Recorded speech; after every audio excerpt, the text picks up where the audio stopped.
Zdravím všetkých. Mám tu pred sebou telefón, ktorý je na predaj. Jedná sa o smartfón značky Lenovo. Je to 5-palcový telefón. Rozlíšenie displeja je tam 1920x1080. Hustota pixelov je tam 240. Je to štvorjadrový telefón s frekvenciou na jedno jadro 1 GHz. Pamäť RAM 2 GB, pamäť ROM 8 GB, baterku má vymeniteľnú 2800 mAh, fotoaparát zadný má 13 megapixelov, je tam takisto prisvetľovacia dióda, nad fotoaparátom je sekundárny mikrofón, predný fotoaparát má 5 megapixelov, dole má 3 softverové tlačítka. Telefón je úplne nový, nepoužívaný. K telefónu je nasledovné príslušenstvo, takáto cestovná nabíjačka s USB výstupom, USB dátový a nabíjací kábel, sluchátka, takéto flipové púzdro bielej farby.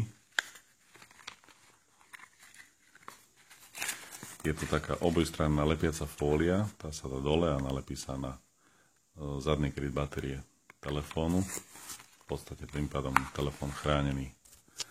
Ďalej je k telefónu takáto náhradná fólia a displej ochranná a takáto pekná modrá krabička. Telefón si zapnem.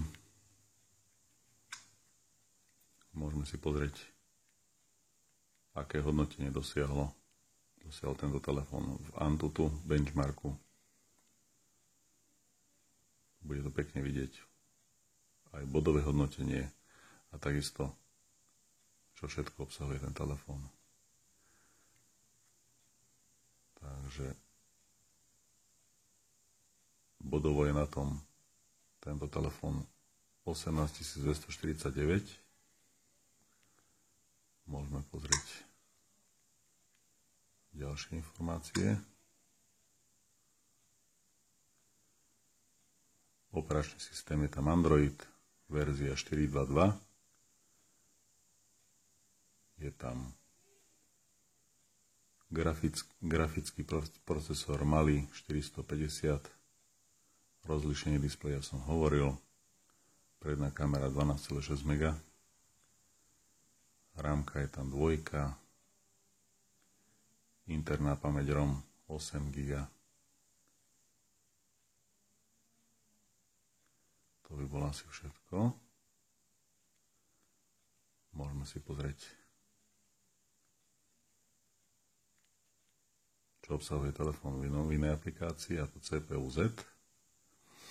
Tu pekne vidíme 4 jadrá obsahuje. A to sú v podstate tie isté informácie, ktoré sme videli v Antutu Benchmark. Môžeme si skúsiť spraviť fotografiu. Dám si takéto autíčko a skúsim ho odfotiť.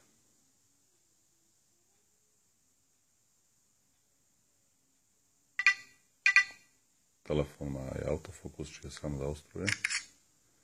Môžeme si pozrieť snímku.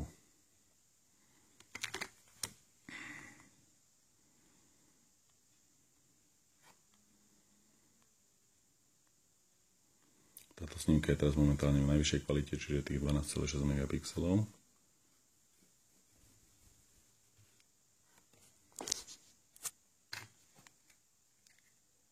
Takže kto by mal záujem o tento telefón, môže sa mi ozvať telefonicky, SMS-kou alebo e-mailom.